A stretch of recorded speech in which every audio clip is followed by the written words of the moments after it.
น้องเริ่มแล้ว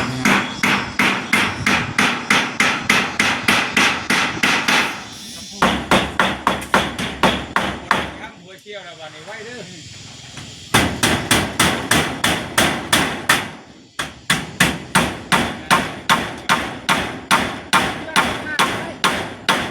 อยากจะเพื่ออีกคนหนึ่งเด้อ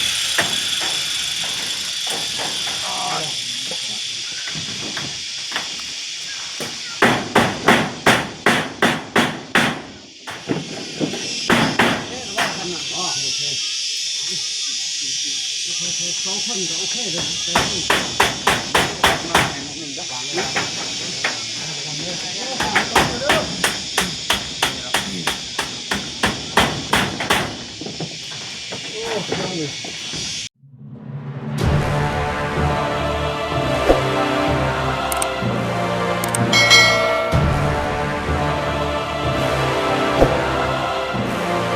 กับทักทายสบายดีและสวัสดีเด้อพ่อแม่พี่น้องเบิร์ดสุขุสุคนเนาะทั้งในลาวและก็ต่างประเทศเนาะยินดีต้อนรับเข้าสู่ช่องบ่าวจิ๊บเราพี่น้องเนาะ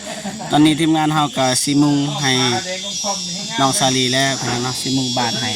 พี่น้องเนาะเป็นยังไงไปติดตามนำกันเลยพี่น้องเนาะเพราะว่าตอนนี้บ่าวจิ๊บก็อยู่มุมสูงพี่น้องเนาะทางเทิงเนาะติดตามให้กำลังใจทีมงานไปนำกันพี่น้องเนาะโอเคสบายดีบ่าวดีบ่าวจิ๊บมามาได้มุงปันลมมาได้ปะเด้มาพี่น้องเนาะแดงเริ่มแล้วน้องเริ่มแล้ว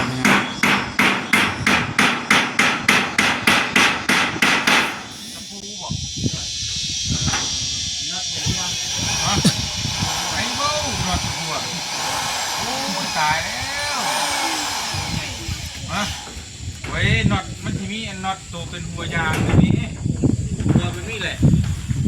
มันจะมีอย่างพุ่งโย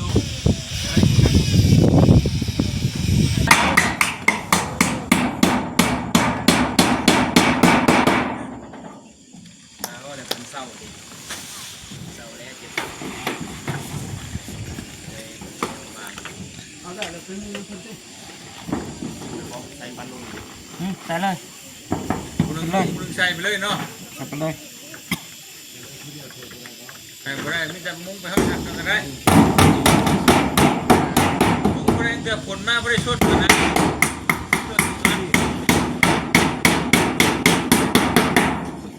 คนมากก็ว่ายานแล้วประกอบไปค่อยๆคนถ้าคนดักกำลังร่วมด้วยช่วยกันมาเด้ก่อนโอ้ยังบ่ทันได้แล้วพุ่งท่านนี่บ่ทันแล้วได้เครื่องมาเกี่ยวตัวเล่งเนี้ยจ้ะเล่งได้ป่ะตายแล้วทั้งยัดขึ้นแล้วอ่ะไม่ได้ร้อนเลยนะ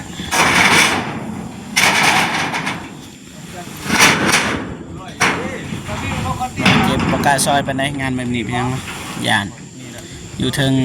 สันเด็กๆเลยพี่น้องเนาะตามที่พ่อแม่พี่น้องได้เห็นนะจับกล่องของเขาเอาบะโกจับเลย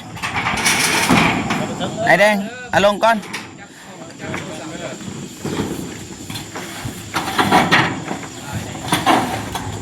โอเค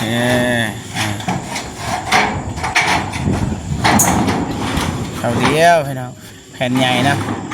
มือหนึ่งก็โอ้แล้วตักเองเลยเดียวตัก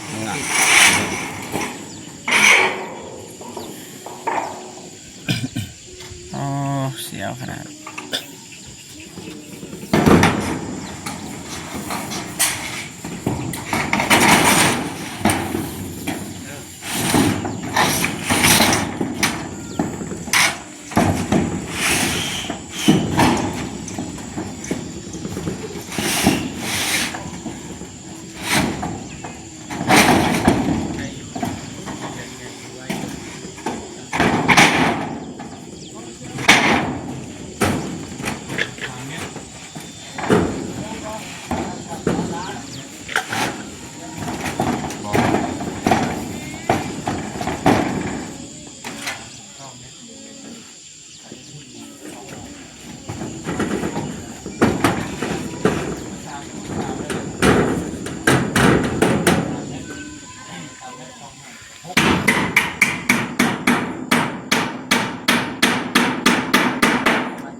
ไปบ่เจ้าเลยใหม่ปังลงปังลงปังลงปังลงปังลงฮะปังลงปังลงลงเลยปังลงบ่ชอบโบ้เชื่อนะเชื่อบ่ตอบเลยนะ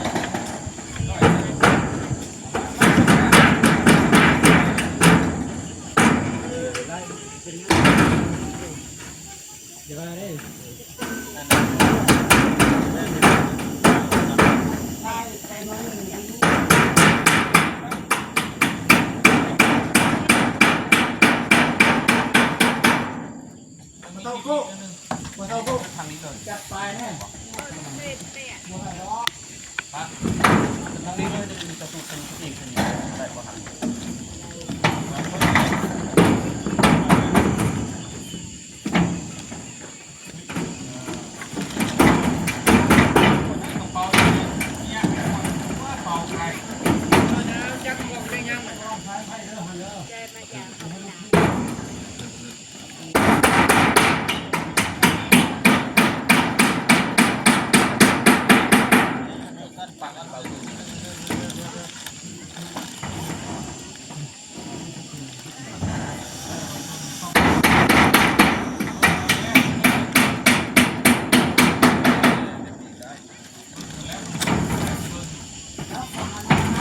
อยากไปเบิดพี่น้องนะ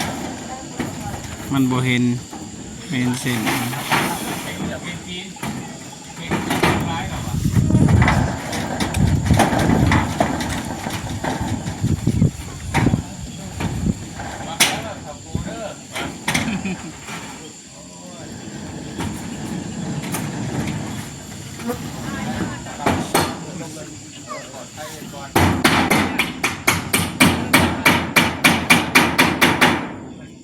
เด้อตาเขา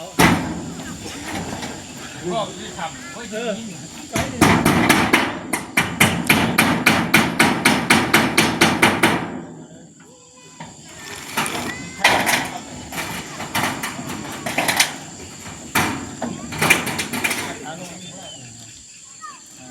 ติดใจอยู่ยังงูมาเลยนี่แหละ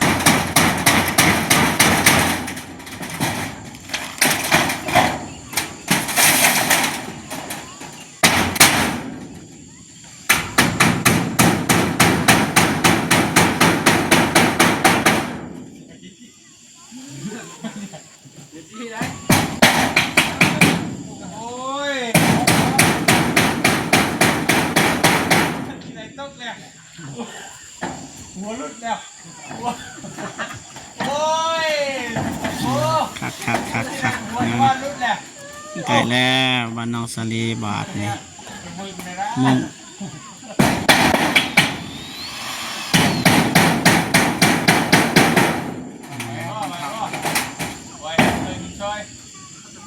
เท่าเฮ็ดยังกระลุดจับลูกในนี้มันต่อมาหัวมือนี้สำเร็จแล้วแต่ว่าตอนนี้ก็เริ่มแล้ว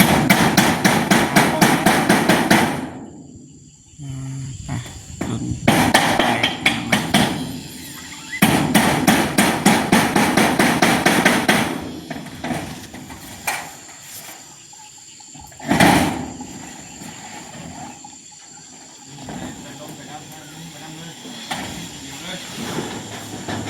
ตั้งแดงไฟชั่ว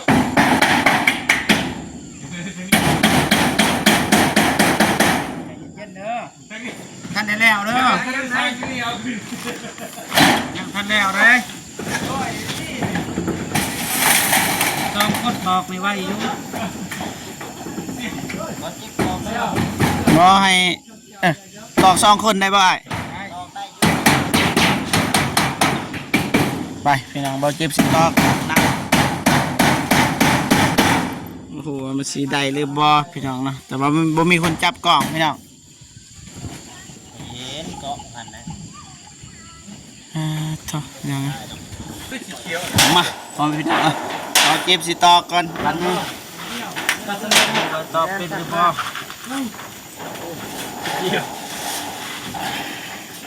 มันจะแม่ขึ้นทนเลยวะ คันบอกก็ตัดอยู่หันเชียว แม่น ตัด แจ อก ยู่ ก่ หั อน น แหละเดือนใส่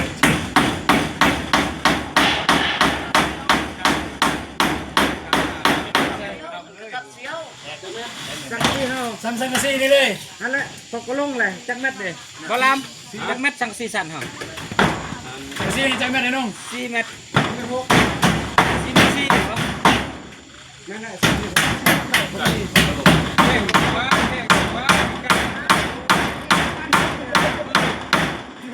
ถือกลับเม็ดอยู่นี่ไปเดาไปอยู่ จักเม็ดท่าน 14เม็ด4 เม็ด14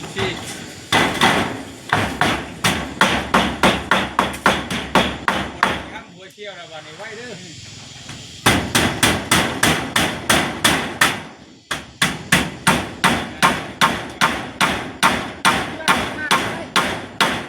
เดี๋ยวจะเพื่ออีกคนหนึ่งเด้อพอได้แล้วเพื่อทุบเลย โอ้ยกระปูไอ้ เอานั่นตัดบ่ เป็นอะไรนี่วะไก่หมด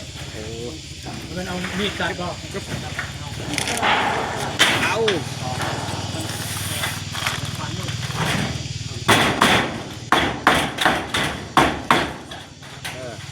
มันจะสั่นแล้ว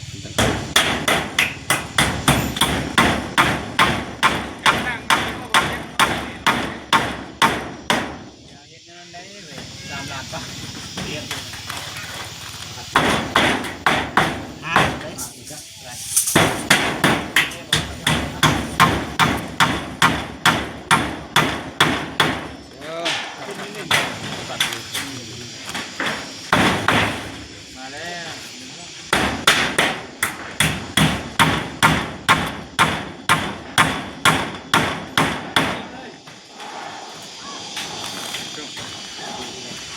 ตัวเทิงลำลังบ่าย ลงมาเด้อพี่น้องเด้อฝนเด้อ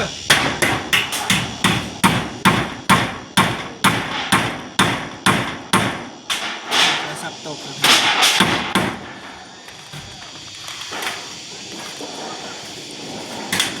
ด้อ ต แน่ อก เด้ เล อย ไอ้นี่ตอกเลยป่ะ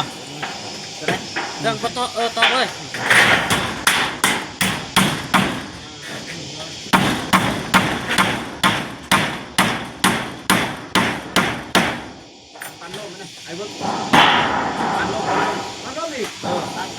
3 เม็ด8นุ่น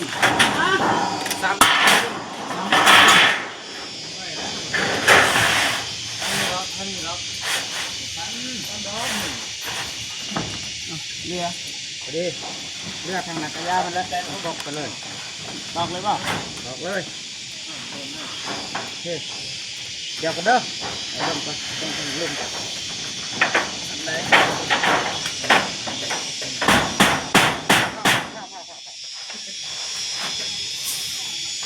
โอเคดีป่ะได้แล้ว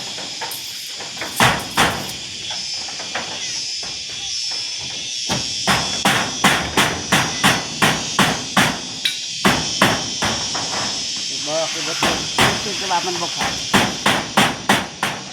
นี่แหละ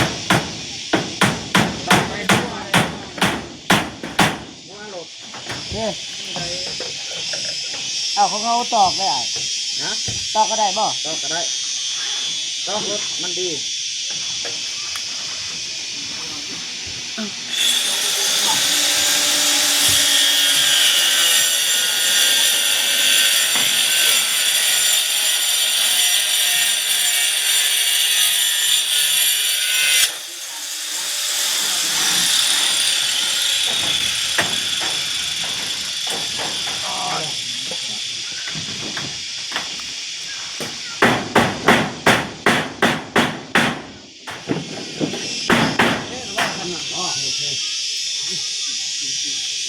สองคนก็โอเคเลย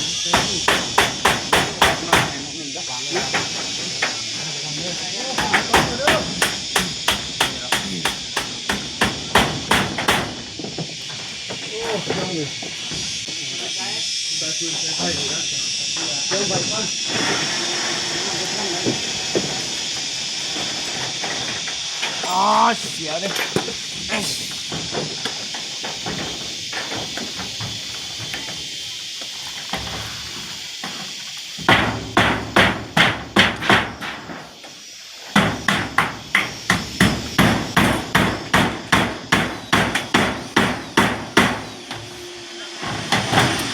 เค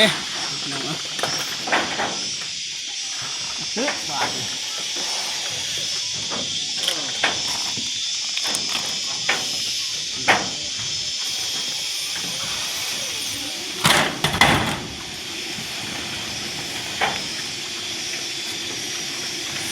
กูอยากได้คลิปพี่น้องเนาะ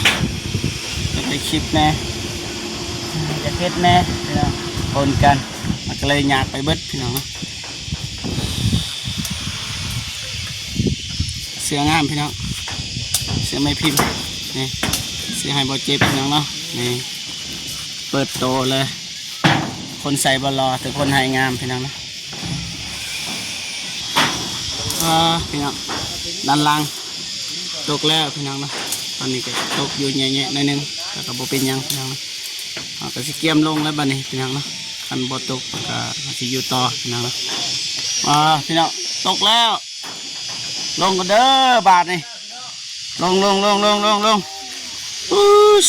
นเด้อเรียบร้อยพี่น้องเนาะปลอดภัยแล้วที่ด้านล่างนี่เมื่อกี้ว่าเก็บตอกโอเคเยอะพี่น้องเนาะ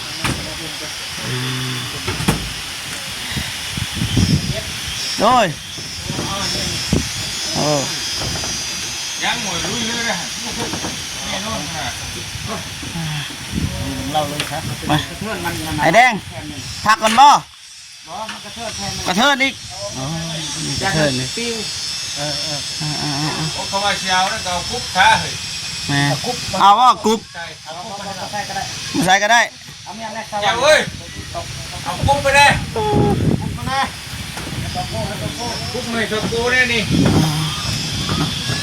นี่บ่เป็นหยังปลอดภัยพี่น้องนะฝนตก คุบมา ฝนตกเอาอยู่แล้วนี่เอาบ่เจ็บอยู่บ่เป็นหยังพี่น้องนะ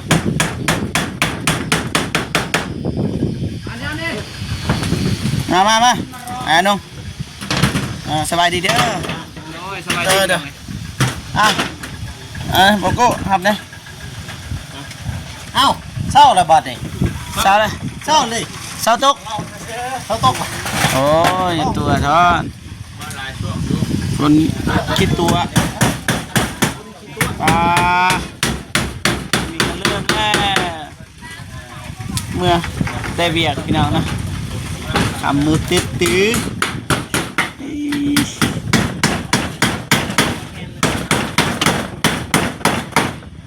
ไอ้แดงสูอีลีแดงเสือตัวแดงพี่น้องนะมาพี่น้องลงก่อนไว้ถึงกับไว้ยานพี่น้องนะ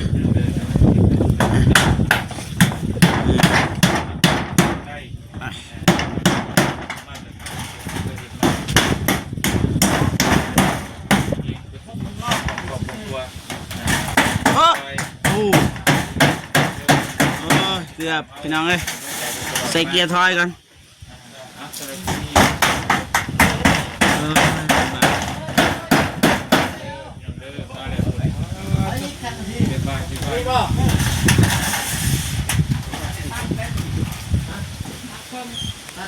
โอ้เกือบพี่น้อง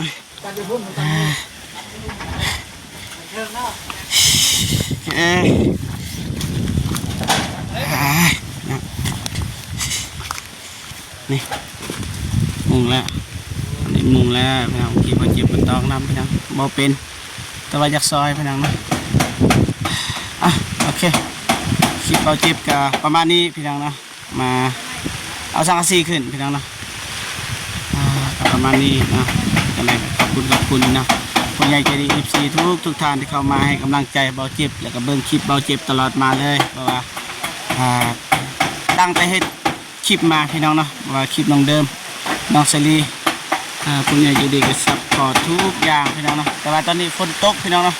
เราเจ็บก็สิจบคลิปก่อนนะโอเคเราเจ็บก็สิจบคลิปกันเลยก็ขอบคุณคุณยายเอฟซีทุกท่านที่มาให้กำลังใจเราเจ็บแต่เบิ้งคลิปเราเจ็บนะก็ได้ขอให้พ่อแม่พี่น้องจะมีแต่ความสุขสุขภาพแข็งแรง